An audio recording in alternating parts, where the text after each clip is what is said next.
हाँ, तो एक बार फिर सभी प्यारे बच्चों का स्वागत है आपके अपने परिवार गामा के क्लासेस में। दोस्तों, हम लोग फिर की सीरीज़ में ट्रेंड्स और लेंस के न्यूमेरिकलों को डिस्कस कर रहे थे, जिसमें आज ये आपका पार्ट 4 है। ये आज आपकी न्यूमेरिकलों की लास्ट क्लास है। इसके बाद हम लोग वापस से थ्योरी पर चलेंगे और हम लोग रे ऑप्टिक्स की आगे की थ्योरी को डिस्कस करेंगे। हम लोग बीच बीच में न्यूमेरिकलों को डिस्कस कर रहे हैं ताकि आप लोग को न्यूमेरिकल भी अच्छे से क्लियर होते रहें। जो बच्चे पहली बार चैनल पर आए, चैनल को सब्सक्राइब जरूर कर लें और वीडियो को लाइक करना बिल्कुल भी ना भूलें। बच्चों, आपको इस क्लास में लगातार फिजिक्स, केमिस्ट्री और मैथ के वीडियो मिलते रहते हैं, इसलिए आप लोग अपने 12th की परीक्षाओं की तैयारी के लिए 11th और 12th दोनों की परीक्षाओं की तैयारी के लिए आप लोग चैनल को सब्सक्राइब जरूर कर लें ताकि आप लोग को डेली वीडियो के नोटिफिकेशंस प्राप्त होते रहें। चलिए हम लोग स्टार्ट करते हैं आज के अपने टॉपिक को और लेक्चर को, और हम लोग आज देखेंगे कि न्यूमेरिकलों को हम लोग किस प्रकार सॉल्व करेंगे। हम लोग न्यूमेरिकलों को देखने के लिए, जैसा कि आप लोग को पता है कि मैं आप लोगों को कुछ टाइम देता हूँ, 1 मिनट का टाइम आप लोग को न्यूमेरिकल को पढ़ने के लिए, और जो बच्चे सॉल्व कर पाएँ वो सॉल्व भी कर सकते हैं उसमें। ठीक है, तो चलिए हम लोग स्टार्ट करते हैं। आपका आज का जो पहला न्यूमेरिकल है बच्चों, वो आपकी स्क्रीन के ऊपर आ चुका है। उसको आप लोग सॉल्व करिए। मैं आपको 1 मिनट का टाइम देता हूँ और क्वेश्चन को पढ़ने अच्छे से पढ़िए। क्वेश्चन क्या कह रहा है आपसे। चलिए, आपका टाइम स्टार्ट हो रहा है, क्वेश्चन को पढ़िए ध्यान से।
तो सभी बच्चों ने न्यूमेरिकल को ध्यान से पढ़ लिया होगा। न्यूमेरिकल आपसे क्या कह रहा है। चलिए इसको सॉल्व करने का प्रयास करते हैं और समझते हैं कि क्वेश्चन हमसे कहना क्या चाहता है। बच्चों, आज की क्लास का आपका जो पहला न्यूमेरिकल है उसको हम लोग ध्यान से पढ़ते हैं। क्वेश्चन आपसे ये कह रहा है कि फ्लिंट कांच के लिए बैगनी, पीले तथा लाल रंगों के प्रकाश के लिए अपवर्तनांक उसने दे रखे हैं। कितना दे रखा है? फ्लिंट कांच के लिए जो बच्चों बैगनी रंग का यानी कि वॉयलेट कलर का जो अपवर्तनांक है, जिसको हम लोग NV से लिख रहे हैं। V मतलब क्या है? वॉयलेट, और N मतलब क्या है? उसका रिफ्रैक्टिव इंडेक्स यानी कि अपवर्तनांक। बैगनी रंग का अपवर्तनांक बच्चों आपको कितना दे रखा है? बैगनी रंग का अपवर्तनांक आपको दे रखा है इसमें 1.632। 1.632 ये किसका अपवर्तनांक दे रखा है? बैगनी रंग का। इसके बाद आपको पीले रंग का अपवर्तनांक दे रखा है। पीले को ही हम लोग कौन सा रंग बोलते हैं बच्चों? ध्यान करिए, मध्यवर्ती रंग हम लोग पीले रंग को ही बोलते हैं। पीले रंग का अपवर्तनांक कितना दे रखा है आपको? 1.620। 1.620 ये आपको पीले रंग का अपवर्तनांक दे रखा है। और आपको लाल रंग का अपवर्तनांक बच्चों दे रखा है 1.613, यानी 1.613 ये आपको लाल रंग का अपवर्तनांक दे रखा है। बच्चों, आपके सामने क्वेश्चन है, आपको बैगनी रंग का, पीले रंग का और लाल रंग का अपवर्तनांक दे रखे हैं। ठीक है, अब हमसे पूछ क्या रहा है? कोणीय वर्ण विक्षेपण क्षमता पूछ रहा है। कोणीय विक्षेपण क्षमता हमसे पूछ रहा है, यानी कि हमसे पूछ रहा है विक्षेपण क्षमता क्या होगी। विक्षेपण क्षमता को बच्चों हम लोग फॉर्मूले पढ़ चुके हैं। चैप्टर में हम लोगों ने फॉर्मूला पढ़ा कि हम लोग विक्षेपण क्षमता को लिखते हैं ओमेगा से, और विक्षेपण क्षमता का फॉर्मूला होता है ओमेगा बराबर theta upon delta Y. Omega बराबर होता है थीटा अपॉन डेल्टा वाई।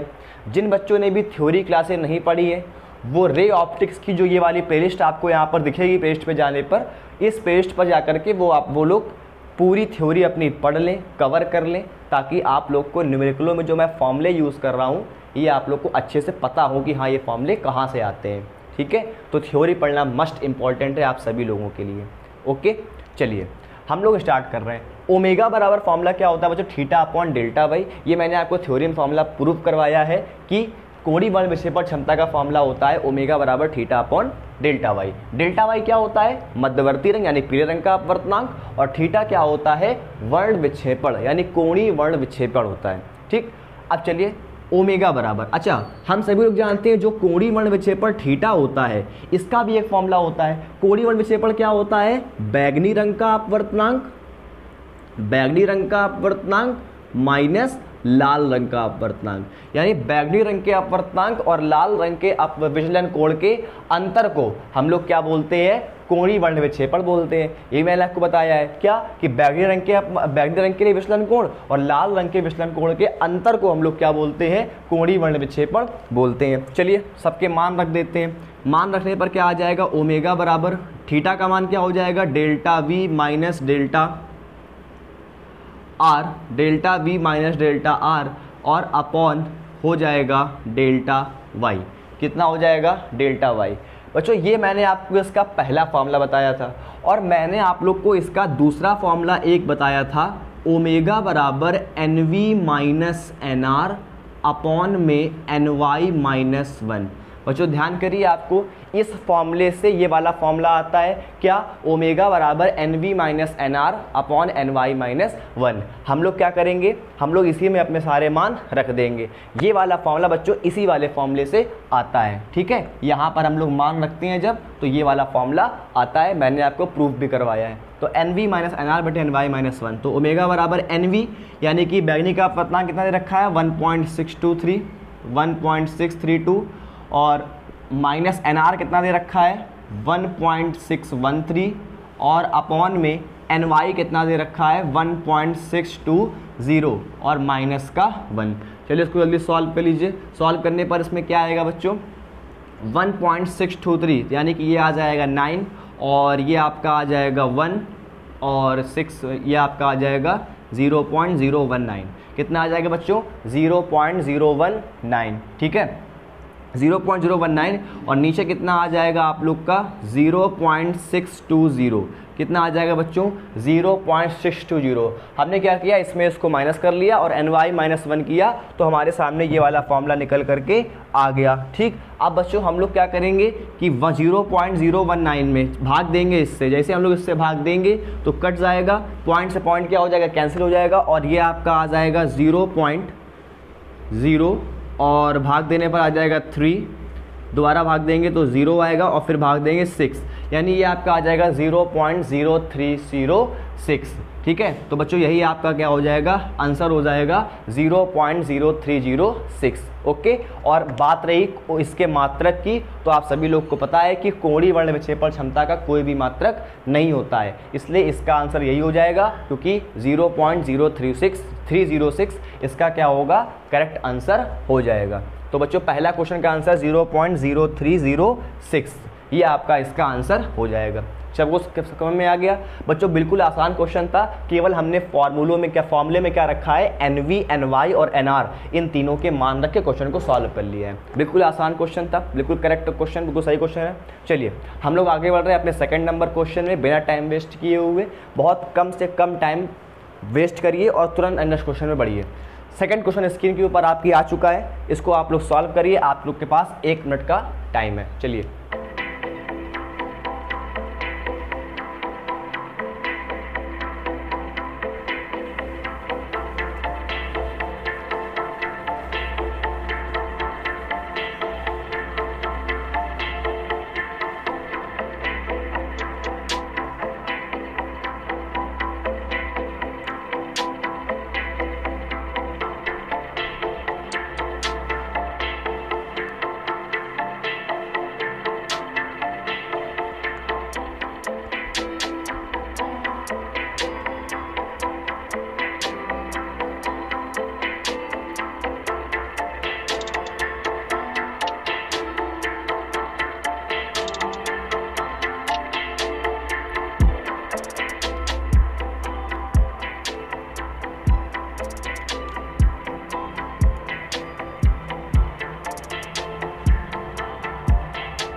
तो सही बच्चों ने निखिल को अच्छे से पढ़ लिया होगा और निखिल हमसे क्या कहना चाहता है। क्लास का सेकंड नंबर क्वेश्चन, दूसरा नंबर क्वेश्चन हम लोग डिस्कस कर रहे हैं। बच्चों क्वेश्चन आपसे ये कह रहा है कि किसी पदार्थ के बैगनी तथा लाल रंग के प्रकाश के लिए अपवर्तनांक जो है वो क्रमशः 1.54 तथा 1.51 है। चलिए पहले इसको नोट कर लेते हैं। जो बैगनी रंग का अपवर्तनांक दे रखा है किसी पदार्थ के लिए वो कितना है 1.54। ये किस रंग के लिए है, बैगनी रंग के लिए, तो हमने NV लिख दिया। अब कह रहा है लाल रंग के लिए कितना है 1.51, यानी कि NR, R मतलब रेड, कितना दे रखा है अपवर्तनांक 1.51। तो बैगनी और लाल रंग के अपवर्तनांक हमको दे रखे थे। अब कह रहा है यदि इस पदार्थ से बने प्रिज्म का जो प्रिज्म कोण है वो कितना है 5 डिग्री है। बच्चों प्रिज्म कोण बोले चाहे अपवर्तक कोण बोले, मैंने आपको बताया था कि प्रिज्म कोण अपवर्तक कोण दोनों एक ही चीज़ें होती हैं और इन दोनों को हम लोग प्रेजेंट करते हैं ए से। कितना दे रखा है बच्चों 5 डिग्री। ये हम क्या दे रखा है प्रिज्म का कोण, यानी कि जिसको हम लोग अपवर्तक कोण भी बोलते हैं, ये हमको 5 डिग्री दे रखा है। प्रिज्म कोण होता कौन सा कोण है, जैसे मान लीजिए कि मैं आपको बताऊं तो जैसे मान लीजिए ये एक प्रिज्म है, मैंने आप लोगों को बताया था थ्योरी वाली क्लास में, अगर ये एक प्रिज्म है तो ये वाला जो एंगल बनता है यहाँ पर, इसी को हम लोग क्या बोलते हैं एंगल ए, यानी कि प्रिज्म कोण। बात समझ में आ रही है। तो ये कितना दे रखा है 5 डिग्री, ये कितना दे रखा है 5 डिग्री दे रखा है। ठीक, अब हमसे कह रहा है बच्चों कि 5 डिग्री हो तो कोणीय प्रक्षेपण ज्ञात करना है। क्या निकालना है कोणीय प्रक्षेपण, यानी कि हमको कोणीय वर्ण विक्षेपण, कोणीय वर्ण विक्षेपण को ही कोणीय प्रक्षेपण भी बोलते हैं और हमें इसी का मान निकालना है। कोणीय प्रक्षेपण को बोलते हैं थीटा और हमें थीटा का मान ही निकालना है। हम सभी लोग जानते हैं बच्चों, हम सभी लोग जानते हैं कि थीटा का मान क्या होता है। थीटा का फॉर्मूला होता है बच्चों, थीटा का फॉर्मूला होता है बैगनी रंग का विचलन कोण माइनस लाल रंग का विचलन कोण, बैगनी रंग का विचलन कोण माइनस लाल रंग का विचलन कोण। और इसी से एक फॉर्मूला निकल के आता है जो मैंने आप लोग को प्रूफ भी करवाया है। वो फॉर्मूला है बच्चों थीटा बराबर NV माइनस NR और ब्रैकेट के बाहर A। सभी लोग अपनी कॉपी में देखिए, आप लोगों की कॉपी में अपना फॉर्मूला लिखा होगा और आप लोग को याद भी होगा कि थीटा बराबर फॉर्मूला मैंने क्या प्रूफ करवाया था NV माइनस NR और इनटू में A। NV क्या है बैगनी का अपवर्तनांक, NR क्या है लाल रंग का अपवर्तनांक और A क्या है प्रिज्म कोण और थीटा क्या है कोणीय प्रक्षेपण यानी कि कोणीय वर्ण विक्षेपण। हमें थीटा की वैल्यू निकालनी है। NV कितना दे रखा है हमको, NV क्वेश्चन में दे रखा है कितना, बैगनी रंग का अपवर्तनांक 1.54, लाल रंग का 1.51 और कोण कितना दे रखा है प्रिज्म कोण 5 डिग्री। ठीक, तो थीटा बराबर 1.54 में 1.51 घटाइए तो कितना आ जाएगा 0.03 और इनटू में कितना आ जाएगा 5। तो थीटा का मान कितना निकल के आ जाएगा 5, तो ये हो जाएगा 15 हो जाएगा और आपका हो जाएगा 0.15, यानी थीटा का मान कितना हो जाएगा बच्चों 0.15 आपका बिल्कुल करेक्ट आंसर होगा। 0.15 डिग्री बोलेंगे, डिग्री। ठीक है, क्योंकि कोणीय वर्ण विक्षेपण है यानी कि एंगल का अंतर आ रहा है, तो एंगल का अंतर जब आता है तो उसको डिग्री से लिखेंगे। तो इसका क्या हो जाएगा थीटा बराबर 0.15 डिग्री। ये आपका कोणीय वर्ण विक्षेपण बिल्कुल करेक्ट आंसर आपका हो जाएगा। ठीक है, तो बच्चों क्वेश्चन बिल्कुल आसान था ये वाला। अब आपका क्या है कि इस टॉपिक में ज़्यादा कठिन न्यूमेरिकल नहीं बचे हैं, सब सारे क्वेश्चन कैसे आसान न्यूमेरिकल बचे हैं। चलिए हम लोग डिस्कस करते हैं अपने अगले न्यूमेरिकल को। और क्वेश्चन नंबर 3 आपकी स्क्रीन के ऊपर आ चुका है और उसको आप लोग पढ़ें ध्यान से और आपके पास 1 मिनट का समय है। चलिए,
तो सभी बच्चों ने न्यूमेरिकल को अच्छे से डिस्कस कर लिया होगा और पढ़ लिया होगा।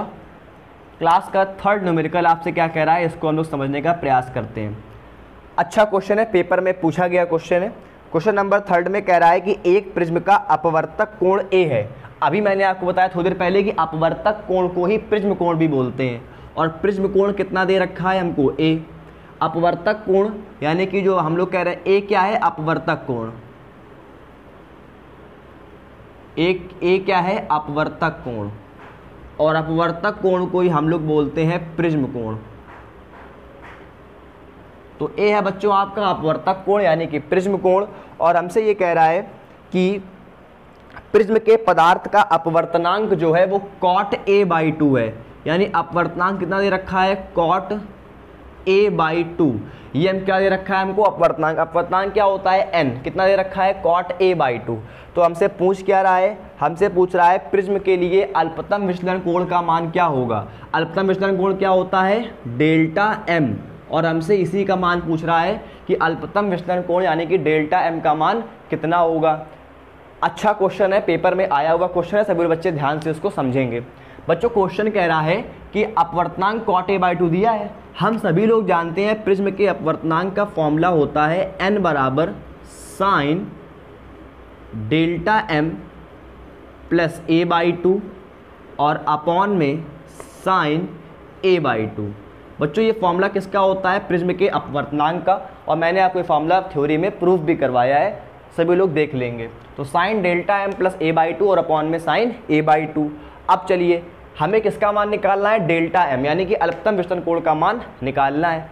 अपवर्तनांक कितना दे रखा है, cot a/2, तो अपवर्तनांक का मान cot a/2 रख दो। तो अपवर्तनांक हमने कितना रख दिया, cot a/2 रख दिया, और अपॉन और इक्वल में क्या लिखा है, इक्वल में लिखा है sine delta m plus a/2 और अपॉन में साइन a/2। ठीक है, अब देखिए बच्चों हम लोग जानते हैं कि cot a/2 को हम लोग क्या लिख सकते हैं, हम लोग cot a/2 को लिख सकते हैं cos a/2 बटे साइन a/2 लिख सकते हैं। cot बराबर cos बटे साइन होता है, तो cot a/2 को लिख दिया cos a/2 बटे साइन a/2, और इक्वल में क्या हो जाएगा, sine delta m plus a/2 और अपॉन में हो जाएगा साइन a/2 हो जाएगा। ये हमने ऐसे लिख दिया। अब देखिए साइन a/2 साइन a/2 क्या हो जाएगा, कैंसिल, और फाइनली फॉर्मूला आ जाएगा sine delta m plus a/2 और इक्वल में हो जाएगा cos a/2। इसको इस तरफ लिख दिया, उसको इस तरफ लिख दिया, बस और कुछ नहीं किया है। अब हम लोग देखिए, अब हम लोग cos a/2 को क्या लिख सकते हैं, पहले इसको ऐसे लिख दीजिए sine delta m plus a/2। cos a/2 को बच्चों हम लोग लिख सकते हैं साइन 90 माइनस a/2 लिख सकते हैं, क्योंकि हम सभी लोग जानते हैं साइन 90 माइनस थीटा कितना होता है, cos थीटा होता है, इसलिए साइन 90 माइनस a/2 कर सकते हैं cos a/2।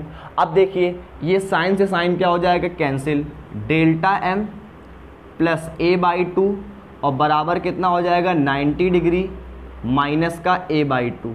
अब जरा इसका एलसीएम ले लो तो कितना हो जाएगा, डेल्टा m प्लस a/2 और अपॉन में इसका एलसीएम लो तो ये आ जाएगा अपॉन में 2, और ये कितना हो जाएगा 180 डिग्री माइनस का a। क्लियर है, 2 से 2 क्या हो गया, कैंसिल, और डेल्टा m का मान कितना आ जाएगा 180 डिग्री माइनस, ये a इधर माइनस का है और ये वाला प्लस a जब जाएगा उस तरफ तो क्या हो जाएगा माइनस का, और माइनस a और माइनस a कितना हो जाएगा माइनस का 2a, यानी अल्पतम विचलन कोण कितना आ जाएगा 180 डिग्री माइनस 2a, यानी 180 डिग्री माइनस 2a। ये आपका क्या आ जाएगा, अल्पतम विचलन कोण का मान आ जाएगा, और हमें इसी का मान निकालना था, यही आपका क्या हो जाएगा, बिल्कुल करेक्ट आंसर हो जाएगा। तो अच्छा क्वेश्चन था, पेपर में पूछा गया क्वेश्चन था। सबसे पहले हमने अपवर्तनांक का फॉर्मूला लगा दिया प्रिज्म के अपवर्तनांक का, और n का मान cot a/2 रख दिया, फिर cot a/2 को लिख दिया cos a/2 बटे sin a/2, और sin a/2 sin a/2 क्या हो गया, कैंसिल। इसके बाद हमने क्या किया कि cos a/2 को लिख दिया sin 90 माइनस a/2, और फिर sin से sin कैंसिल कर दिया, और फिर इसका एलसीएम लेकर के इसको सॉल्व किया, और फाइनली हमारा डेल्टा m का आंसर आ गया 180 डिग्री माइनस का 2a। ये आपका अल्पतम विचलन कोण का आंसर हो जाएगा। तो बिल्कुल करेक्ट आंसर हो गया आपका 180 डिग्री माइनस का 2a। क्वेश्चन नंबर 3 भी आपका बहुत अच्छे से कंप्लीट हुआ। आगे बढ़ते हैं। क्वेश्चन नंबर 4 बच्चों आपकी स्क्रीन के ऊपर आ चुका है और क्वेश्चन नंबर 4 को आप लोग ट्राई करिए और फिर मैं इसको बताता हूँ। चलिए आपका टाइम स्टार्ट हो रहा है।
तो सही बच्चों ने न्यूमेरिकल को अच्छे से पढ़ लिया होगा। हम लोग न्यूमेरिकल को डिस्कस करते हैं। आज की क्लास का बच्चों 4th नंबर न्यूमेरिकल आपसे क्या कह रहा है इसको हम लोग समझते हैं। बच्चों ये वाला क्वेश्चन जो है वो लेंस का है, ठीक है, प्रिज्म का क्वेश्चन नहीं, लेंस का क्वेश्चन है। और लेंस टॉपिक भी हम लोग पढ़ चुके हैं, तो हम लोग लेंस का न्यूमेरिकल भी देखते हैं। बच्चों लेंस का न्यूमेरिकल में हमसे इसमें क्या कह रहा है कि एक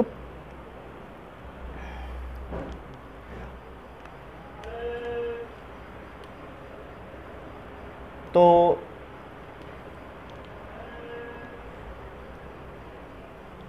एक पतले समतल उत्तल लेंस की, बच्चों कैसा लेंस है, समतल उत्तल, मतलब उसका एक पृष्ठ हमारा समतल है और एक पृष्ठ कैसा है, उत्तल है। इस टाइप का आपका एक लेंस है, एक समतल पृष्ठ है, ये वाला पृष्ठ कैसा है, समतल, और ये वाला पृष्ठ कैसा है, उत्तल, ठीक है, क्योंकि ये उभरा हुआ है इसलिए उत्तल पृष्ठ है। और ये कैसा है, समतल पृष्ठ है, और एक कैसा पृष्ठ है, उत्तल पृष्ठ है। तो एक पतले समतल उत्तल लेंस की फोकस दूरी 20 सेंटीमीटर है। हमको इस समतल उत्तल लेंस की फोकस दूरी 20 सेंटीमीटर दे रहा है, फोकस दूरी 20 सेंटीमीटर दे रहा है। अब हमसे क्या कह रहा है कि तथा उसके पदार्थ का अपवर्तनांक 1.5 है। ये लेंस जिस पदार्थ से बना हुआ है उसका अपवर्तनांक 1.5 है। तो हमसे पूछ क्या रहा है, हमसे पूछ रहा है बच्चों कि इस लेंस के उत्तल पृष्ठ की वक्रता त्रिज्या कितनी होगी। बच्चों मैं मान लेता हूं कि जो समतल पृष्ठ है उसकी वक्रता त्रिज्या कितनी है, R1, और जो उत्तल पृष्ठ है उसकी वक्रता त्रिज्या कितनी है, R2। तो हमसे R2 की वैल्यू पूछ रहा है, यानी कि उत्तल पृष्ठ की वक्रता त्रिज्या पूछ रहा है। बच्चों आप सभी लोग एक फॉर्मूला जानते हैं जिसको हम लोग लेंस मेकर फॉर्मूला कहते हैं, जो कि मैंने आपको थ्योरी में बहुत अच्छे तरीके से प्रूफ करवाया था। और वो फॉर्मूला ये कहता है उसका कि 1/f होता है, वो होता है n-1, और ब्रैकेट के अंदर 1/r1 माइनस का 1/r2। ये बच्चों फॉर्मूला लेंस मेकर फॉर्मूला होता है। हम सभी लोग जानते हैं कि हमें फोकस दूरी कितनी रखी है, 20 सेंटीमीटर। फोकस दूरी कितनी है, 20 सेंटीमीटर। n-1, n क्या है, अपवर्तनांक, तो इस पदार्थ का अपवर्तनांक कितना है, 1.5 -1, और ब्रैकेट में 1/r1 माइनस 1/r2। थोड़ा बच्चों यहाँ पर ध्यान देना, इसका जो पहला वाला पृष्ठ है वो कैसा है, समतल, और समतल पृष्ठ की वक्रता त्रिज्या कितनी मानी है हमने, R1, और दूसरा वाला पृष्ठ क्या है, उत्तल, और उसकी वक्रता त्रिज्या कितनी मानी है हमने, R2। तो समतल पृष्ठ की वक्रता त्रिज्या R1 है और उत्तल पृष्ठ की वक्रता त्रिज्या R2 है। और हम सभी लोग जानते हैं कि समतल पृष्ठ की जो वक्रता त्रिज्या होती है वो कितनी होती है, अनंत होती है। किसकी, समतल की, समतल पृष्ठ की वक्रता त्रिज्या कितनी होती है, अनंत होती है। तो समतल पृष्ठ की जो वक्रता त्रिज्या है वो कितनी होगी, अनंत होगी। तो R1 का मान कितना हो जाएगा, इन्फिनाइट, ठीक है। अब रखिए जरा वैल्यू, R1 का मान कितना हो जाएगा, इन्फिनाइट, तो 1/r1 की वैल्यू इन्फिनाइट, और माइनस का 1/r2। R2 ही हमको निकालना है, यानी कि R2 की वैल्यू ही हमको फाइंड करनी है। तो 1/20 बराबर कितना हो जाएगा, ये 0.5, और 1/∞ की वैल्यू कितनी होती है बच्चों, 0, कितनी होती है, 0। और अगर इसकी वैल्यू 0 होती है तो उस कंडीशन में मैं ये कहूँगा कि अंदर बचेगा आपका माइनस का 1/r2। अंदर क्या बचेगा बच्चों? माइनस का 1/r2। और अगर ये अंदर माइनस का 1/r2 बचा, और अगर ये अंदर माइनस का 1/r2 बचा, तो उस कंडीशन में आपका क्या हो जाएगा? ये आ जाएगा 1/20, 1/20 बराबर 0.5 और माइनस का क्या हो जाएगा? r2। माइनस का क्या हो जाएगा? r2। ठीक है। अब बच्चों थोड़ा ध्यान देना, r2 क्या हो जाएगा? माइनस का। अब इसके बाद देखो कितना आ जाएगा, इसका क्रॉस मल्टीप्लाई कराओगे तो r2 इक्वल कितना आ जाएगा? 0.5 माइनस का 0.5 इंटू 20, तो कितना आ जाएगा? r2 बराबर 10 सेंटीमीटर। कितना आ जाएगा? 10 सेंटीमीटर। और वो भी किसका आएगा? माइनस का। बच्चों r2 माइनस का 10 सेंटीमीटर क्यों आ रहा है? ये माइनस चिन्ह क्यों आ रहा है? क्या आप लोग को पता है कि ये माइनस चिन्ह क्यों आ रहा है? बच्चों ध्यान से सुनिए, ये माइनस चिन्ह इस वजह से आ रहा है क्योंकि r2 किसकी त्रिज्या है? उत्तल पृष्ठ की। और उत्तल वाले पृष्ठ का गोला कहाँ कंप्लीट होगा? बाईं तरफ कंप्लीट होगा। फिर से मेरी बात सुनो, उत्तल वाले पृष्ठ का गोला कहाँ कंप्लीट होगा? बाईं तरफ कंप्लीट होगा। इसका वक्रता केंद्र कहाँ आएगा? बाईं तरफ आएगा। और अगर इसका वक्रता केंद्र बाईं तरफ आएगा, इसीलिए r2 का मान किस में आ रहा है? माइनस में आ रहा है। इसलिए आप लोग को माइनस चिन्ह को भूल जाना है और केवल क्या बतानी है कि r2 कितनी होगी? 10 सेंटीमीटर होगी। माइनस चिन्ह क्या शो कर रहा है कि इस उत्तल पृष्ठ का जो वक्रता केंद्र होगा वो बाईं तरफ होगा, इसलिए वो माइनस में आ रहा है। ठीक है। तो r2 की वैल्यू कितनी आ जाएगी? 10 सेंटीमीटर आ जाएगी, जो कि आपका बिल्कुल करेक्ट आंसर हो जाएगा। ठीक। तो बच्चों क्वेश्चन नंबर 4 बिल्कुल आसान क्वेश्चन था। जो पृष्ठ समतल पृष्ठ था जिसको हमने r1 त्रिज्या मानी थी जिसकी, वो क्या हो जाएगी? अनंत। क्यों? क्योंकि ध्यान रखना समतल पृष्ठ की जो वक्रता त्रिज्या होती है वो कितनी होती है? अनंत होती है, इनफाइनाइट होती है। ठीक है। चलिए तो हम लोग आगे बढ़ते हैं अपने 5वें न्यूमेरिकल में। और आज की क्लास का आपका 5वां न्यूमेरिकल आपके स्क्रीन के ऊपर आ चुका है। इसको आप लोग पढ़ें, ध्यान से सॉल्व करें। 1 मिनट का टाइम है सभी के पास।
तो सभी प्यारे बच्चों ने न्यूमेरिकल को पढ़ लिया होगा। न्यूमेरिकल आपसे क्या कह रहा है बच्चों? ध्यान समझने का प्रयास करना। आज की क्लास का आपका 5वां नंबर क्वेश्चन है और इसको भी हम लोग बहुत अच्छे से निपटाएंगे। 5वां नंबर क्वेश्चन बच्चों आपसे क्या कह रहा है? कह रहा है कि पहली बात तो क्वेश्चन पेपर में पूछा गया क्वेश्चन है। ठीक है, ध्यान समझना। कह रहा है एक वस्तु से पर्दा 75 सेंटीमीटर की दूरी पर है। इसके बीच में 12 सेंटीमीटर फोकस दूरी वाले उत्तल लेंस को कहाँ पर रखा जाए जिससे पर्दे पर वस्तु का वास्तविक प्रतिबिंब बन जाए? ध्यान सुनना। कह रहा है एक वस्तु से पर्दा जो है वो 75 सेंटीमीटर की दूरी पर है। मान लीजिए कि ये एक अक्ष है और इस अक्ष में क्या है कि एक वस्तु रखी है। इस अक्ष में क्या है कि एक वस्तु रखी है और ये आपका लगा है मान लो पर्दा। ये आपका क्या लगा है? पर्दा। ठीक है। और एक वस्तु रखी है यहाँ पर। ये आपकी क्या रखी है? वस्तु रखी है। अब कह रहा है ये वस्तु जो रखी है ये इस पर्दे से कितनी दूरी पर है? 75 सेंटीमीटर की दूरी पर है। क्वेश्चन में साफ साफ कह रहा है कि एक वस्तु से जो पर्दा है वो 75 सेंटीमीटर की दूरी पर है। कह रहा है इनके बीच में हमें एक उत्तल लेंस रखना है। मान लो कि हमने यहाँ पर एक उत्तल लेंस रख दिया जब हमने यहाँ पर एक उत्तल लेंस रखा तो कह रहा है इस उत्तल लेंस की फोकस दूरी कितनी है, 12 सेंटीमीटर। 12 सेंटीमीटर क्या है, इस लेंस की, इस उत्तल लेंस की क्या है, फोकस दूरी है। तो कह रहा है उत्तल लेंस को कहाँ रखा जाए कि हमें पर्दे पर इस वस्तु का वास्तविक प्रतिबिंब मिल जाए। उत्तल लेंस को पूछ रहा है इन दोनों के बीच में, यानी कि वस्तु और पर्दे के बीच में कहाँ रखें। तो हमने मान लिया कि हमने इस लेंस को इस वस्तु से x सेंटीमीटर दूरी पर रखा। बच्चों मेरी बात बहुत ध्यान सुनना, हमने ये माना कि हमने उस उत्तल लेंस को इस वस्तु से x मीटर या x सेंटीमीटर की दूरी पर रखा। अच्छा, अगर वस्तु से लेंस की दूरी x सेंटीमीटर है और वस्तु से ये पूरी दूरी कितनी है, 75 सेंटीमीटर है, तो बच्चों ध्यान से देखिए, बताइए कि इस लेंस से पर्दे के बीच की दूरी कितनी होगी। ध्यान से समझना, ये दूरी कितनी है, x, पूरी कितनी है 75, तो ये कितनी बचेगी 75 माइनस x, यानी ये दूरी कितनी हो जाएगी 75 माइनस x। ये दूरी किसकी है, ये दूरी है लेंस से पर्दे के बीच की दूरी। अच्छा एक बात बताओ, जो प्रतिबिंब बनेगा वो भी कहाँ बनेगा, पर्दे पर ही बनेगा। जैसे मान लो कि मैं इसका अगर प्रतिबिंब बनाऊं तो एक किरण निकलेगी सीधे, जो कि कहाँ जाएगी, मुख्य अक्ष के समांतर आ रही है, फिर कहाँ जाएगी वो द्वितीय फोकस से, ठीक है। और इसके बाद एक किरण कहाँ से निकलेगी, इसके प्रकाशिक केंद्र से। एक किरण कहाँ से निकलेगी बच्चों, इसके प्रकाशिक केंद्र से, और प्रकाशिक केंद्र से गुजरने के बाद किरण प्रकाशिक केंद्र से नहीं गुजार करके हम लोग कहाँ से गुजारते हैं, प्रथम फोकस से गुजारते हैं। कहाँ से, प्रथम फोकस से। तो हम लोग कहाँ से गुजारेंगे, प्रथम फोकस से, और वो प्रथम फोकस से निकलने के बाद ये इसका प्रथम फोकस हो गया F, और ये क्या हो गया F डैश।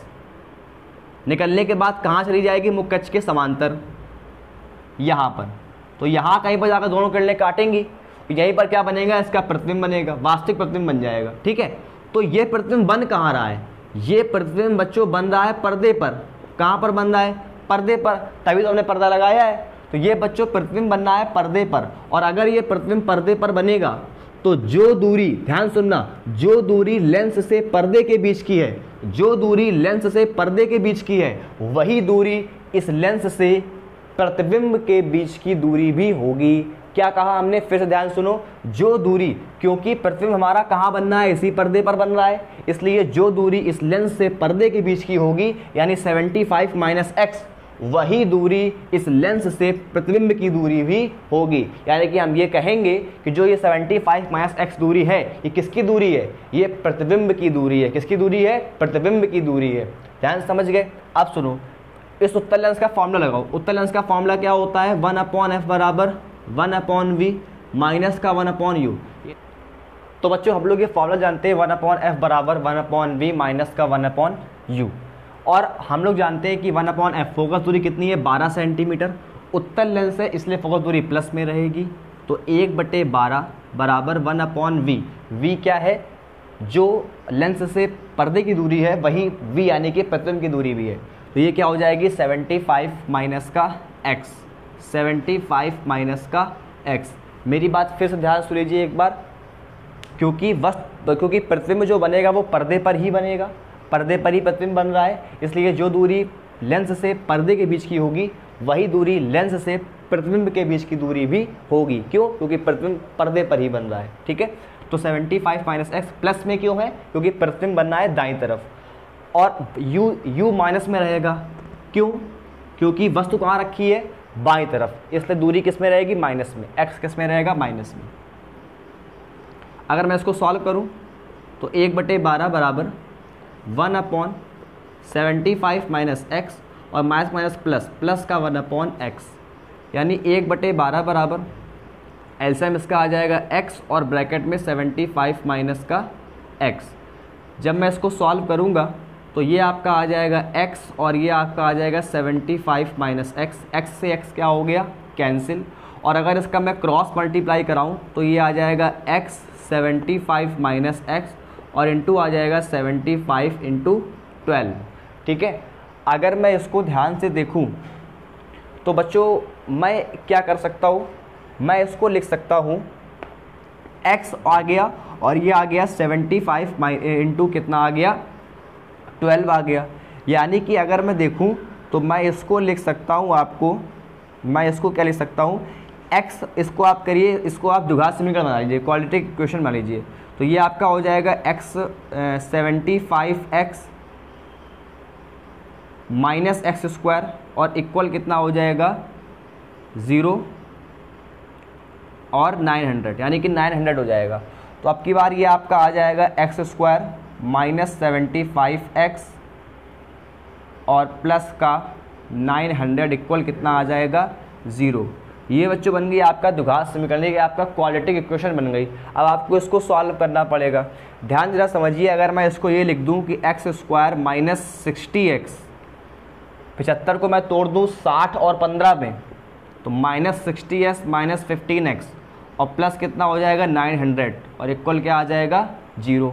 मैंने 75 को इसके आपको इसको ब्रेक कर दिया मैंने।